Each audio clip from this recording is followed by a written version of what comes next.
say, can you see by the dawn's early light what so proudly we hailed at the twilight's last gleaming, whose broad stripes and bright stars through the perilous fight o'er the ramparts we watched were so gallantly streaming, and the rocket's red glare, the bombs bursting in air, gave proof through the night that our flag was still there.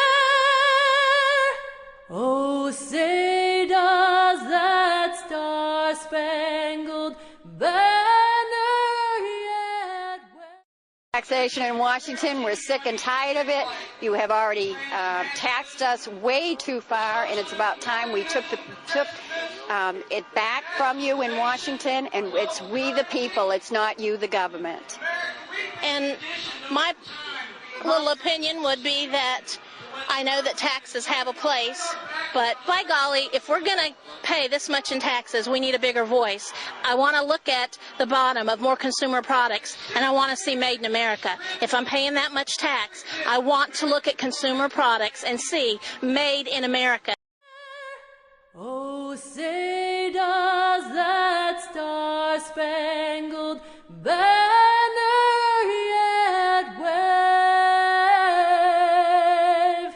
o'er the land of the free and the home of the brave.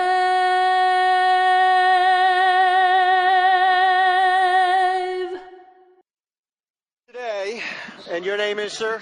Mark Bennett. Mark Bennett. And we're here at the tax rally down here, and of course I've been saying for years that we need a Boston Tea Party to really put Washington, D.C. back in their place. And Mark, what is your biggest concern today as you stand here? My biggest concern is that the people of the United States are vaguely familiar with the Constitution. The American people that are casting their vote in favor of many of these politicians are completely ignorant about this nation's history and the principles upon which this nation was founded. Congress, in my view, wouldn't be able to get away with what they were doing if the public itself was more educated about the Constitution and Bill of Rights. I think that's a great point. And let me ask you, Mark, now, how do we try to rectify that? Do we start in the schools with some education? Is it going to be a grassroots effort? Obviously, is where we got to start. The way we rectify that is this: having more and more Tea Parties, more and more of we the people coming together and uniting as one, Republican, Democrat, libertarians, constitutionalists. It doesn't matter anymore. Our entire way of life is under attack, and we need to take a stand if our children are going to have freedom in this country. I think we need to educate the populace by getting out there and saying, why are those people so angry? I mean, people weren't really that knowledgeable about civil rights until men like Martin Luther King stood up and started having marches, and then men like Charlton Heston came out and joined Martin Luther King. The American people was like, well, what happened here? Because it started to become the forefront of the American picture. The news media could no longer ignore it. That's what we need to do here. We need to build momentum, and we need to start moving this thing forward. Well, it's really ridiculous, and keep bailing out, in my opinion, these failed business models for what? So we can bail them out again 10 years down the road? It's ridiculous. Well, bailing out, the bailout itself, people don't understand the true nature of it. The Federal Reserve literally prints money like it's nothing. There is no gold behind it. So literally, if I have, let's say I have $100 worth of gold in Fort Knox, and I print $200 worth of dollar bills, I've devalued the currency by half. So in effect, retirees, like many of the people here, who are living on, let's say, $300,000 in the bank and a pension, well, their buying power has been cut to $150,000. And then a few more years, it's been cut to $75,000. That's not inflation. That's robbing people. And that's what the Federal Reserve is doing. I think we need to end the Fed, return to the Constitution that gives the Treasury Department and the Congress more power. So, yeah, I think there's nothing federal about them. Federal is Federal Express. It's admitted that 80% of the Federal Reserve is owned by private banks. That's preposterous. I mean, this is literally the most powerful oligarchy in the world, right underneath our nose, and we're completely unaware of it, and they, the banksters, are completely at fault for everything going on.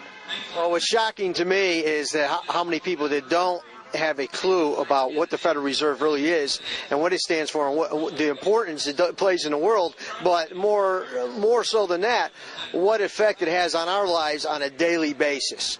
And I mean, it's getting a little crazy here in this country, and I'm glad to see this turnout because I really wasn't sure what was going to happen here, and to see people like you, I definitely appreciate you and your efforts to try to educate people. Try to educate people on what's really going on out there. I mean, I can't get too crazy here because I go on for hours. When it comes down to it, the American people determine the fate of this country. Okay? When it comes down to the will of the people, to be honest, do you want to pay income tax? Oh, who does? I mean, I don't mind paying, for my share. And at the same time, whatever you pay for the income tax, do you really think you're getting back that money through the form of services, through the form of the government? No, of course not. So what we need is representatives in our government that stand up for what we wish to happen, so long as they abide by the Constitution and the Bill of Rights. This is what's most needed in this hour, because if we don't have a government that represents us, we're right back where we were in 1776, and we all know what that required, and none of us will ever want it to come to that. No, it's really a mess, this country, folks, and I agree with all these people here today that something needs to be done. And where are we going to draw the line? Now today, this is Bill Barrett with MyrtleBeachTourGuide.com, and Mark, what's your last name again? Bennett. Mark Bennett here at the Myrtle Beach Tea Party on, of course, tax day, April 15, 2009.